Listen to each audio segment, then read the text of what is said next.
Hi friends, welcome to Manish Fashion Store.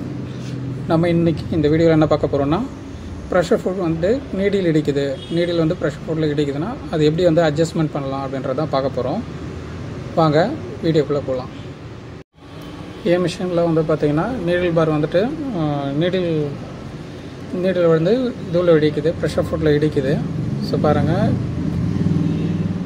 So guide சொல்லுவோம் இல்லையா, கைடில் வந்துட்டு என்னுடைய நீடில் இடிக்குது. ஸோ இது எப்படி அட்ஜஸ்ட் பண்ணுறதுன்னு பார்க்கலாம்.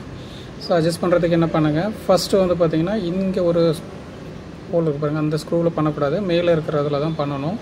ஸோ அதை வந்து பார்த்திங்கன்னா அங்கே ஒரு ஸ்க்ரூ இருக்கும், அந்த ஸ்க்ரூவை முதல்ல லூஸ் பண்ணிக்கலாம். நம்ம ஸ்க்ரூவை லூஸ் பண்ணிக்கோங்க. லூஸ் பண்ணதுக்கப்புறம் பாருங்கள், இப்போது அது வந்து பார்த்திங்கன்னா மூவ்மெண்ட் இருக்கும். ஸோ மூவ் ஆகும். இப்போது கரெக்டாக நமக்கு நீடில் வந்து கரெக்டாக ப்ரெஷர் ஃபுட் கேப்பில் போகிற மாதிரி நம்ம செட் பண்ணிக்கலாம். பாருங்கள், நீடில் கீழே டவுன் பண்ணுங்கள். டவுன் பண்ணிங்கன்னா கரெக்டாக அலைன் பண்ணிக்கோங்க. ஸோ நீடில் கரெக்டாக அலைன் பண்ணிக்கோங்க. ப்ரெஷர் ஃபுட்டும் நீடிலும் கரெக்டாக இருக்கிற மாதிரி அலைன் பண்ணிவிட்டு, நீடில் கீழே இறக்கி அலைன் பண்ணிவிட்டு, நெக்ஸ்ட் வந்து பார்த்திங்கன்னா அந்த ஸ்க்ரூவை நம்ம டைட் பண்ணிட வேண்டியதான். ரொம்ப ஈஸி. ஸோ கரெக்டாக அதை டைட் பண்ணிவிடுங்க. ஃபுல் டைட் வச்சுருங்க.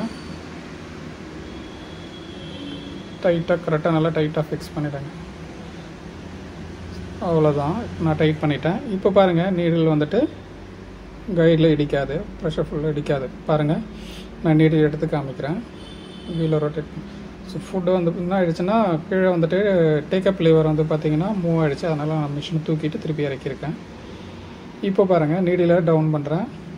ஸோ எந்த ஒரு டிஸ்டர்பன்ஸ் இல்லாமல் நீடில் போயிட்டு வரும். ஸோ இது ரொம்ப ஈஸியான ஒரு ட்ரிக்ஸ் தான் இது. ஸோ எல்லாருமே பண்ணிடலாம். இதுக்காக நம்ம மெக்கானிக்கை வர வச்சு அதுக்காக நம்ம மணி ஸ்பெண்ட் பண்ண வேண்டிய அவசியம் இல்லை. ஸோ எல்லாருமே ட்ரை பண்ணிக்கலாம்.